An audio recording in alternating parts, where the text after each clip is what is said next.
नमस्कार दोस्तों, स्वागत है आप सभी का देव कोचिंग क्लास में। इस वीडियो में हम देखेंगे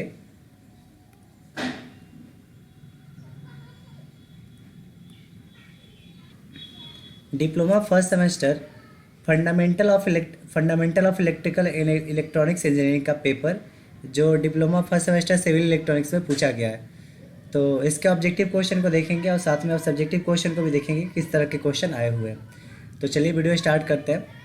सबसे पहला क्वेश्चन यहाँ पे है, ये यहाँ पे N ideal voltage source should have, यानी एक आइडियल वोल्टेज सोर्स के पास क्या होना चाहिए। तो पहला ऑप्शन है लार्ज ईएमएफ, दूसरा स्मॉल, तीसरा जीरो रेसिस्टेंस। तो इसका ऑप्शन नंबर सी करेक्ट होगा, जीरो रेसिस्टेंस। यानी अगर आइडियल वोल्टेज सोर्स है तो उसके पास जीरो रेसिस्टेंस होना चाहिए। उसके बाद है second number question, an practical current source is represent by. तो फर्स्ट ऑप्शन है a resistance in series with an ideal current source, दूसरा ऑप्शन है a resistance in parallel with an ideal current source, तीसरा है resistance in parallel with an ideal voltage source. तो इसमें इसका correct answer हो जाएगा option number B, resistance in parallel with an ideal current source. Option number B correct होगा। Third number question देखते हैं। थर्ड नंबर क्वेश्चन क्या है, which of the following statement is not correct for an ideal operational amplifier. यानी एक ideal operational amplifier के लिए कौन सा इसमें स्टेटमेंट जो है वो करेक्ट नहीं है, ये बताना है। तो इसका करेक्ट आंसर हो जाएगा option number B, the output resistance is infinite. यानी अगर आउटपुट रेसिस्टेंस इनफाइनाइट रहेगा तो उसको हम आइडियल वोल्टेज सोर्स नहीं मानेंगे। तो इस ऑप्शन नंबर जो हमारा थर्ड है उसका करेक्ट आंसर क्या हो गया, option number B. Fourth number question देखते हैं। फोर्थ नंबर क्वेश्चन क्या है, an operational amplifier as a voltage follower has a voltage gain of. तो इस क्वेश्चन नंबर फोर्थ का आपका करेक्ट आंसर हो जाएगा option number C, unity.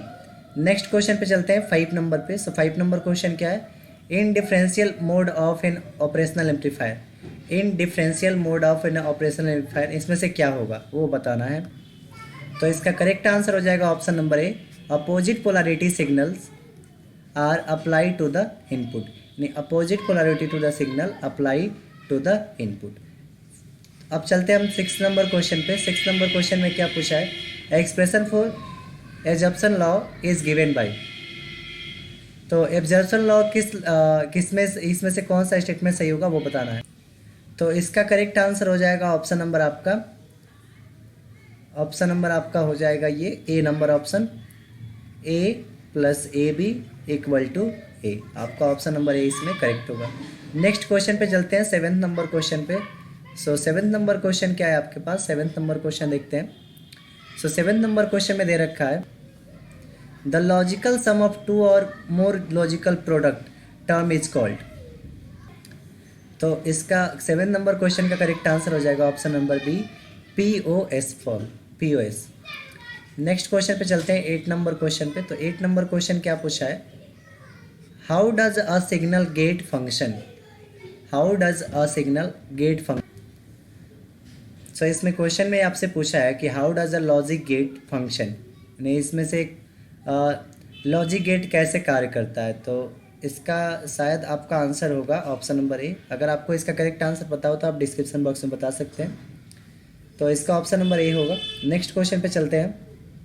Next question है आपका 9th number, an AND gate. AND gate है और उसके बाद में क्या बोला है, implement logic addition given high output only when all inputs are low, is equivalent to series switching circuit, is equivalent to parallel switching circuit. तो इसमें ऑप्शन नंबर ए इसका करेक्ट हो जाएगा, इम्प्लीमेंट्स लॉजिक एडिशन। तो 9th नंबर क्वेश्चन का correct answer हो जाएगा option number A, implement logic addition. 10th number question देखते हैं। 10th नंबर क्वेश्चन में क्या पूछा है, permeability in a magnetic circuit corresponding to dash that in an electric circuit. तो इसमें पहला ऑप्शन रेसिस्टेंस, दूसरा कंडक्टिविटी, तीसरा रेसिस्टिविटी और चौथा कंडक्टेंस है। तो इसका करेक्ट आंसर हो जाएगा option number D, conductance. Next question पे चलते हैं। क्वेश्चन नंबर हमारा 11th number. 11th number question क्या दिया है उसको देखते हैं।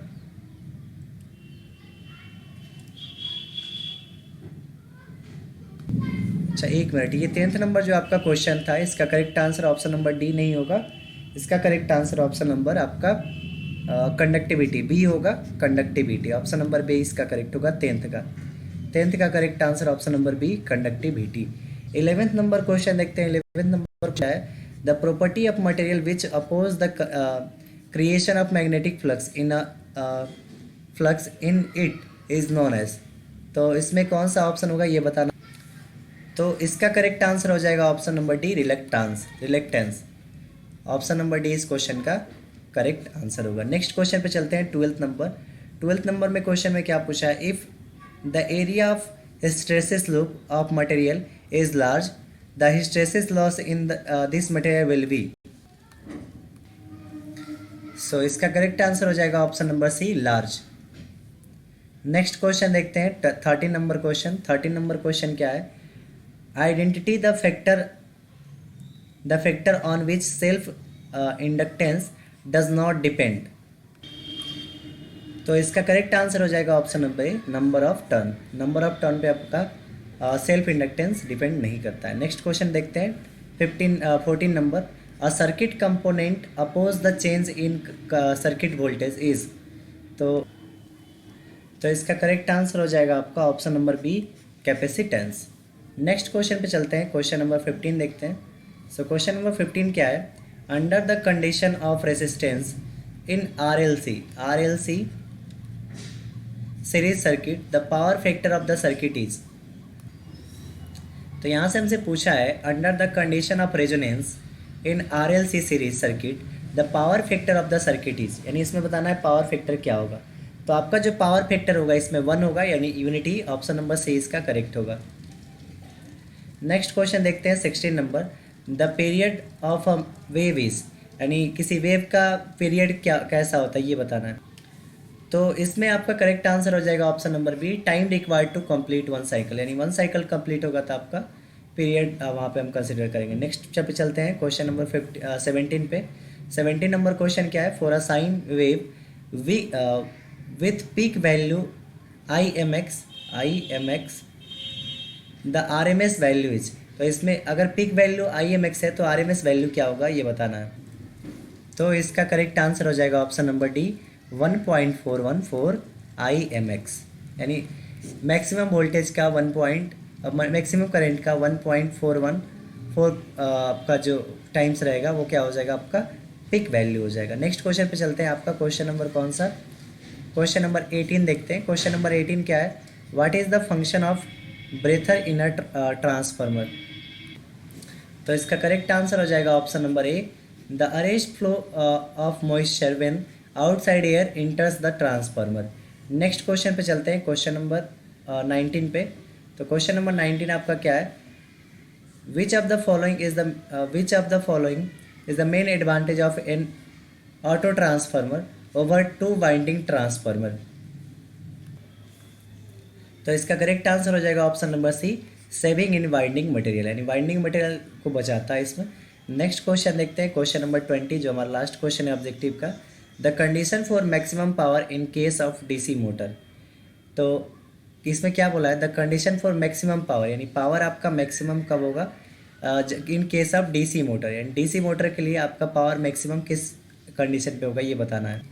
तो इसका करेक्ट आंसर हो जाएगा option number be back voltage जो आपका होगा 1/2 टाइम्स ऑफ सप्लाई वोल्टेज होगा, यानी 1/2 times of supply voltage 1/2 into supply voltage, यानी 1/2 ऑफ बी, ये आपका क्या होगा बैक EMF होगा। तो इस तरह से आपके ऑब्जेक्टिव क्वेश्चन हो गए। अब थोड़ा सा सब्जेक्टिव क्वेश्चन देख लेते हैं कि किस तरह के आपके सब्जेक्टिव क्वेश्चन पूछे गए। तो देखिए सब्जेक्टिव क्वेश्चन में पहला क्वेश्चन है define active component, what are the characteristic active component, यानी एक्टिव कंपोनेंट का आपको डिफाइन करना था। इसके और वाले में पूछा था define period and non periodic signal, write some example of periodic and non periodic signal. तो दोनों में से कोई एक बनाना होता है। तो ये फर्स्ट क्वेश्चन था। थर्ड नंबर क्वेश्चन क्या था, what is the operational amplifier, what is the output of differential and integrator, यानी आपको बताना था ऑपरेशनल एम्पलीफायर क्या है और output of differentiator and integrator का आउटपुट आपको बताना था। उसके बाद इसमें और में दिया था why feedback is used in operational amplifier, what is the voltage gain, explain it. Next question था आपका question number 4, what is Boolean algebra, define truth table, यानी बुलियन अलजेब्रा क्या है और उसको ट्रूथ टेबल से आपको डिफाइन करना था। और मैं पूछा था state the factor on which the strength of material field produce by a current carry solenoid depends. 5 number question पूछा था a current conductor is placed in magnetic field, list the factor on which the magnetic of force by conductor depend. इसका question था what are the advantage of and disadvantage of AC over DC, यानी AC और DC में आपको advantage और disadvantage लिखना था। 6 number question है आपका what are the properties of an ideal transformer, explain it, यानी एक आइडियल ट्रांसफार्मर का क्या क्या प्रॉपर्टी हो सकता है वो आपको यहाँ पे लिखना था। इसके और वाले पार्ट में दे रखा था on what principle of electric motor works और राइट इट्स टाइप, यानी किस प्रिंसिपल पे आपका इलेक्ट्रिक मोटर वर्क करता है और उसका टाइप को आपको लिखना था। क्वेश्चन नंबर ग्रुप सी में आपका क्वेश्चन नंबर 7 था explain Lenz law and Faraday law of electromagnetic induction, what factor does dynamically induce EMF depend. और मैं क्वेश्चन पूछा था discuss analogy between electric and magnetic circuit, on what factor does the magnetic reluctance depend, it constant at all flux densities. Next question था 8 number what is mean by resonant frequency, why is series resonance called voltage resonance and parallel resonance called current resonance. उसका और part में दे रखा था आपको why is the operational amplifier use most commonly as integrator and not as a differentiator and explain with suitable reason. Question number आपका इसमें 9th जो दिया था, 9th में क्या था explain with neat sketch the construction of core and winding of transformer. और वाले पार्ट में दे रखा था derive relationship between line current and phase current in a 3-phase star connector balance load. 10th number question पूछा था what is associative law, why is a 2 input and NAND gate is called universal gate. उसके बाद और वाले part में पूछा था discuss Kirchhoff law, give the common for occurrence the maximum current and maximum power in RL series।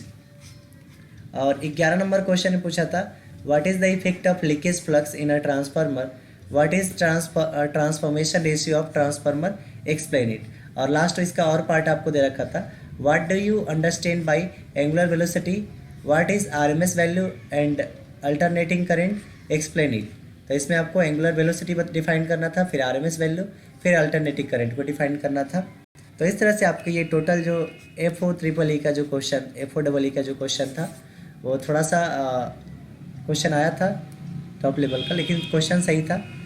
तो आपको comment box में बताइएगा कि आपने ऑब्जेक्टिव क्वेश्चन में से कितने ऑब्जेक्टिव आपका सही है। सो मिलते हैं एक नए वीडियो में, तब तक के लिए good bye, thank you and take care.